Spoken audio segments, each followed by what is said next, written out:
Cristina și Victoria au pornit apoi către Insense. Femeile știu cât de importantă este lenjeria intimă în alegerea unei ținute, așa încât cele două fete doreau să-și asorteze cât mai bine hainele deja Atât de multe sortimente, chiar nici nu știi ce să-ți alegi. Foarte multe piese importante. Haideți să începem de aici. Dar rochița ta, nu ai vrea să ții ceva roșu? Ba da, cred că ar merge. Este și culoarea pasiune, după cum se știe. Da. Ce spui? Da, sigur. Este mai interesant, nu? Da, dar și negru merge, să știi. Da, negru, cred că pentru ținuta ta, acel corset s-ar potrivi de minune cu un spier negru. Să ne uităm un pic și la corsete. Uite ce. Nu este interesant? Da, este foarte drăguț. Cum ți-am mai spus, aici sunt foarte multe piese importante. Calvin Klein, John Galliano.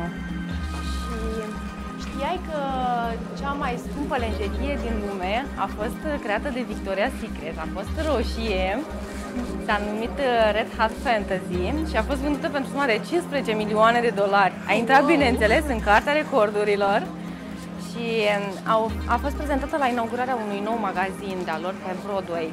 Cred că ne-am întins prea mult la vorbă, haide totuși să alegem câte ceva, nu crezi? Da. Să mai vedem și aici.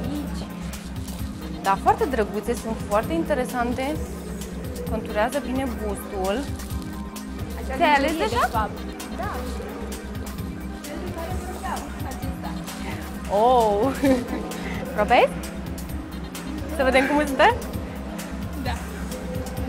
Spuneți-mi, vă rog, aveți ceva negru cu push-up să contureze bine bustul? Da, sunt... Așa. Uite ce drăguțe sunt. Da. Wow, e super. Da, Uite și acest detaliu de dantelă. Da, este foarte ok. Dar spuneți-mi ceva, tanga nu aveți? La John Galliano, vezi ce ți-am spus eu? Da. Aveți piese foarte importante aici, nu? Da, este foarte drăguț și acesta și acesta. Cred că am să le probez pe amândouă.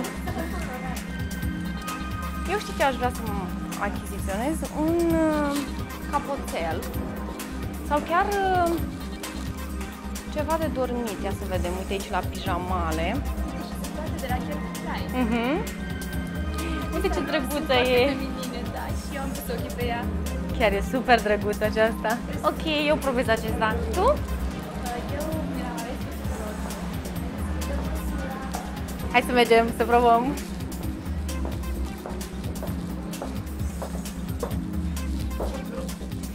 Rămâne? Da, cu siguranță. Și la mine.